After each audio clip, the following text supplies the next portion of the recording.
So in this video, I just want to give, 5 quick tips on metal detecting. It doesn't matter what metal detector you use, these tips can be useful for you.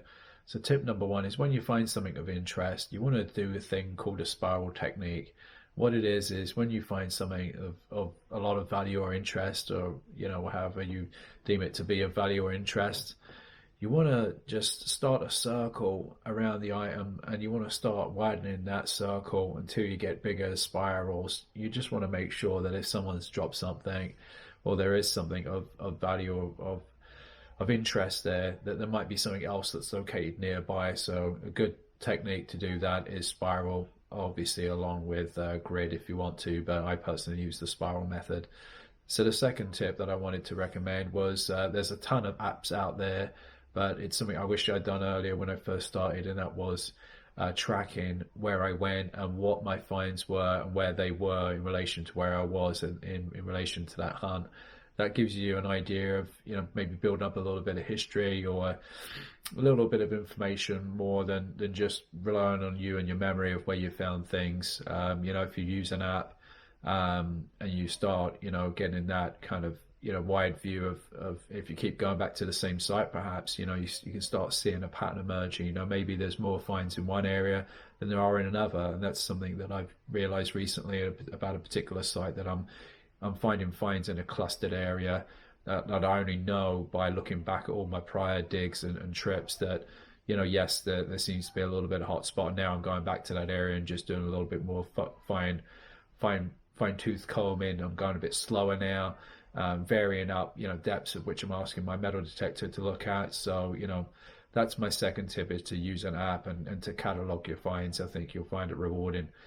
The third thing is when you've dug a plug and you've gotten a signal through your pinpointer and you're very close to extracting the target.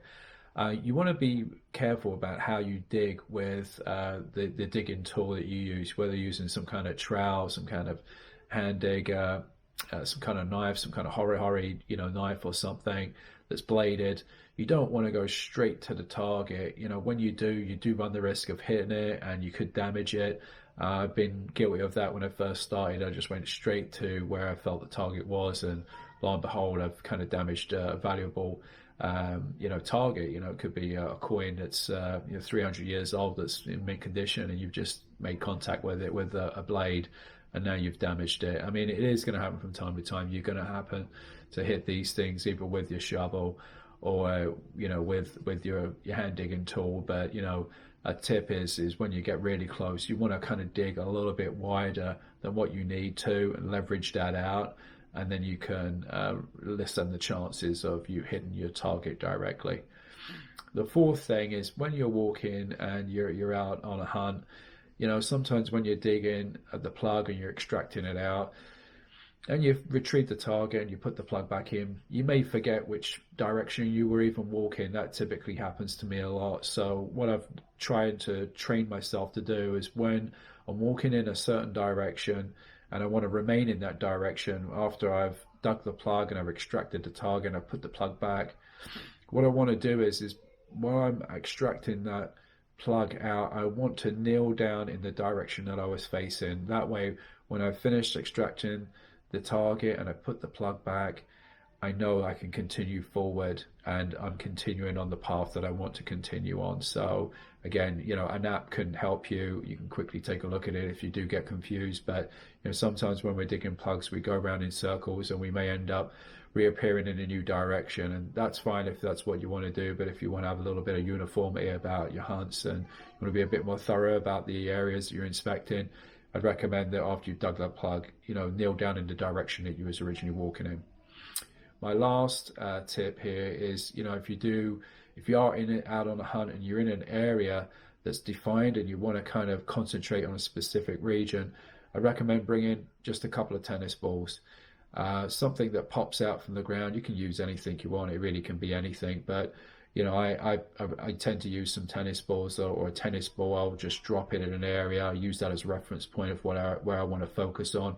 If you use multiple balls, you could use 4, right? You could grid out a square, and that gives you some real, definition to the environment that you're working in. And they, of course, stand up from the ground, and you can collect them up. They weigh less. and they don't weigh a lot, and you can put them in your bag again. My bonus tip, which technically is my sixth tip, is really about pinpointers and bringing an extra one. A lot of people have probably spent some money. If you're into metal detecting and you're serious about it, you've probably got a carrot, or you've got a pulse dive, or you've gotten some kind of advanced pinpointer, and you may have spent hundreds on it. It's worthwhile just getting an additional backup pinpointer.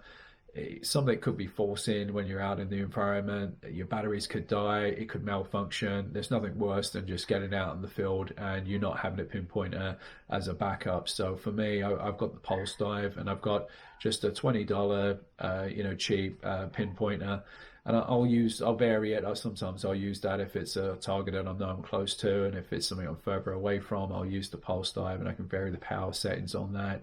But it's good just to have an additional pinpointer as backup. I know probably a lot of people that are experienced probably do this by default, but just by trial and error, from what I've learned, it's worthwhile doing. Hopefully these tips have been of some use to you, and please leave any comments or suggestions for any additional tips that you think are worthwhile for everyone to share. Thanks again.